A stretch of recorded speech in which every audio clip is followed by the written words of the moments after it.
For this session, I'd like to welcome Dr. Kanchana Madam. She is from the Health Department, Old Road Post, Surabel, Shivaga.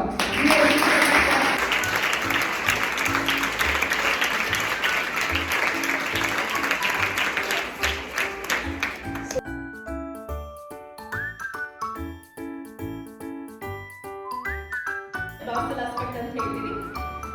ಈ ರೀತಿ rub ಮಾಡಬೇಕಾಗುತ್ತೆ. Next interlock ಈ ತರ ಮಾಡಿದಾಗ ಏನಾಗುತ್ತೆ, ಈ ಭಾಗದಲ್ಲಿ ಏನಿರುತ್ತಲ್ಲ ಆ ಕೊಳೆ ಆಗಲಿ ಜರ್ಮ್ಸ್ ಆಗಲಿ ಅದನ್ನ ಕ್ಲೀನ್ ಮಾಡೋಕ್ಕಾಗುತ್ತೆ. ನೆಕ್ಸ್ಟ್ ಇಂಟರ್ಲಾಕ್ ಸಿಸ್ಟಮ್ ಅಲ್ಲಿ ಈ ರೀತಿ ಈ ಬೆರಳು ಸಂಧಿಗಳಲ್ಲಿ ಇರುತ್ತಲ್ಲ ಇನ್ ಬಿಟ್ವೀನ್ ದ ಫಿಂಗರ್ಸ್ ಅದು ಕ್ಲೀನ್ ಆಗುತ್ತೆ. ನೆಕ್ಸ್ಟ್ ಥಂಬ್ ರೊಟೇಷನ್ ಇರುತ್ತೆ.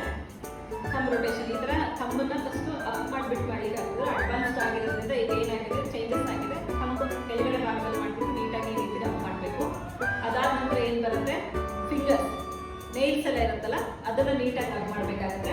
ಅದರ ನಂತರ ಏನು ಮಾಡ್ತೀರಾ, ಪೂರ ಇಲ್ಲಿ ರಿಸ್ಟ್ ವರ್ಕ್ನು ನೀಟಾಗಿ ಹೆಣ್ಮಕ್ಳಿಗೆ ಕೆಲವೊಂದು ವೀಕ್ನೆಸ್ ಅಂತ ಇರುತ್ತೆ.